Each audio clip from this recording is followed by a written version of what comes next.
Дэлхийн эрүүл мэндийн байгууллагаас эхээс хүүхдэд хүний дархлал хомсдолын вирус, гепатит В вирус болон Тэмбүүгийн халдвар дамжихыг зогсоох гурван устгалын зэрэгтийг дэвшүүлэн ажиллаж байна. Энэ ажлын хүрээнд эрүүл мэндийн сайдын 2019 оны А-дроп 614 тоот эхээс хүүхдэд хүний дархлал хомсдолын вирус, гепатит В вирус болон Тэмбүүгийн халдвар дамжихыг зогсоох журам баталжээ.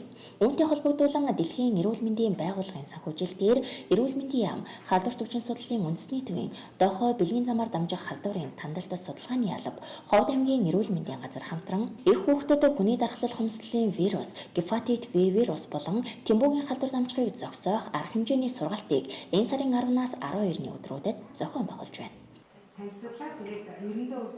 Ер нь аливаа улс орны хөгжлийн төвшинг илэрхийлдэг гол үзүүлэлт бол их хүүхдийн эрүүл мэндийн асуудал байна.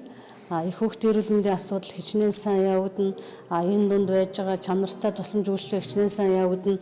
Энэ эхчүүд бүгд л эссэн мэнд амарч хэвээр нэраа маань одоо эссэн мэнд өсөж торнох хэвээр гэсэн утгатай учраас энэ чиглэлийн тусламж үйлчлэг эрүүл мэндийн салбарын хүн болгон энэ чиглэлийн тусламж үйлчлэгэнд анхаарлаа хандуулах хэвээр гэсэн үг байна. Эрүүл мэндийн сайдын тушаал байдаг. Эхээс хүүхдэд дамжих халдварын тушаал гэж 2019 оны 12 сарын 31-нд гарсан 614 тоо тушаал гэж байдаг. За сая бол одоо жирэмсний хяналтыг сайжруулах, тусламж үйлчлэгийг чанартай болгох тухай бас шинэ тушаал гарсан байж байгаа 311. Энэ хоёр тушаал бодлого өргөцсөн хувьд бол яа харахгүй нийцж ажиллаж байгаа. Тэгээ Монгол улс өнөөдөр мянган хөгжлийн зорилттой амжилттай биелүүлсэн орны тоонд орж исэн танд мэдж байгаа. Одоо энэ 2016-аас 30 онд доктортой хөгжлийн зорилт руугаа ороход энэ нөхөрчн тусламж үйлчлэгээ охтын болон эмэгтэйчүүдийн эрүүл мэндийн асуудлыг бас одоо хэрхэн сайжруулах вэ? Чанартай тусламж үйлчлэгээ үзүүлэхэд эмнэлгийн ажилчдыг хичнээн ямар чиглэлээр бэлтгэж одоо чадварлаг болох вэ гэдэг асуудлууд явагдаж байна. Тийм учраас энэ сургалт маш ач холбогдолтой сургалт гэдгийг одоо өнөөдөр бас тэмдэглэн хэлэхийг хүсэж байна. За манайх бол 2019 онд нийтээ В вирусын халдвартай эхчүүдээс төрсэн хүүхдүүдэд бол бүрэн төгс одоо хамгаалж чаддаггүй байсан. Вакцины хийхээс гадна бол яг жирэмсэн халдвартай эхээс төрсэн хүүхдэд бол Хепавиг гэж одоо 90,000 төгрөгийн үн өртөг бүхий бол иммуноглобулиныг тарьдаг.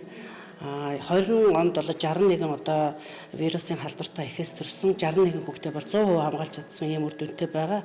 За ХДГ-ийн халдварыг өдөхөн болохоор энэ бол хол байгаа юм шиг санаж байгаа боловч сүүлийн үед бол ХДГ-ийн халдвар бол Монгол улсад нэлээд их байгаа.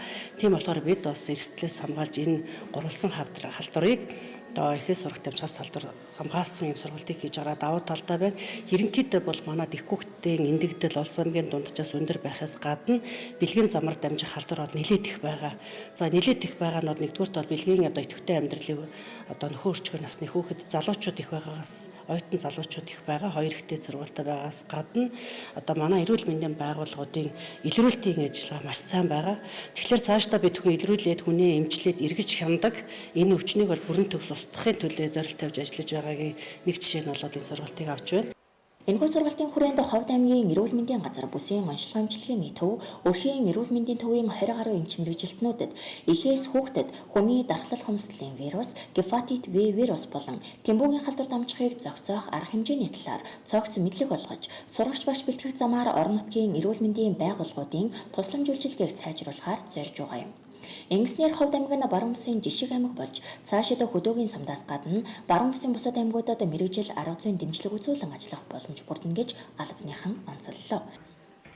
Их хүүхдийн эрүүл мэндийн тусламж үйлчилгээ бол улс орны одоо бүх одоо эмнэлгийн нийт шаардлагатай тусламж үйлчилгээний хамгийн чухал нэг хэсэг болдог.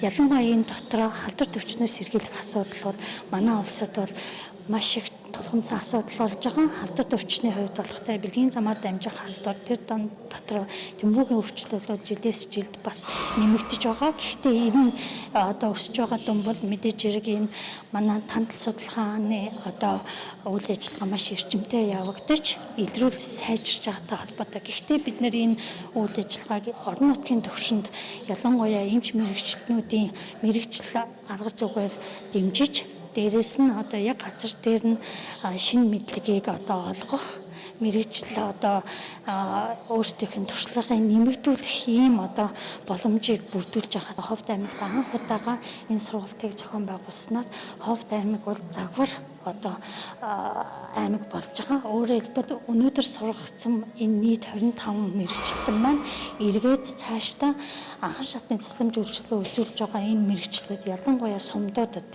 бүх сумдуудаа сумын эмч нарын дунд өөрсдөө энэ сургалтуудыг дараагийн саруудад дараагийн жилд одоо ингээд төлөвлөж ингээд мэрэгжил арга зүйн тэмдэглэл үзүүлээ сургалтаа зохион байгуулах. Энэ одоо чадахыг бий болгоно гэдэгт бид нарт бүрэн итгэлтэй байгаа. Энэхүү сургалтын дараагаар Дэлхийн эрүүл мэндийн байгууллага, эрүүл мэндийн яам, халдвар төвчин судлалын үндэсний төвийн хамтарсан баг, мэрэгжилтнүүд Ховд аймгийн их хүүхдэд хүний дархлал хүнслийн вирус, гепатит В вирус болон Тэмбүүгийн халдвар дамжихыг зогсоох тусламж үйлчилгээ, урьдчилан сэргийлэх үйл ажиллагааны байдалд дэмжлэгтэй хяналт үнэлгээ хийж зөвлөгөө өгч ажиллахаар төлөвлөжээ.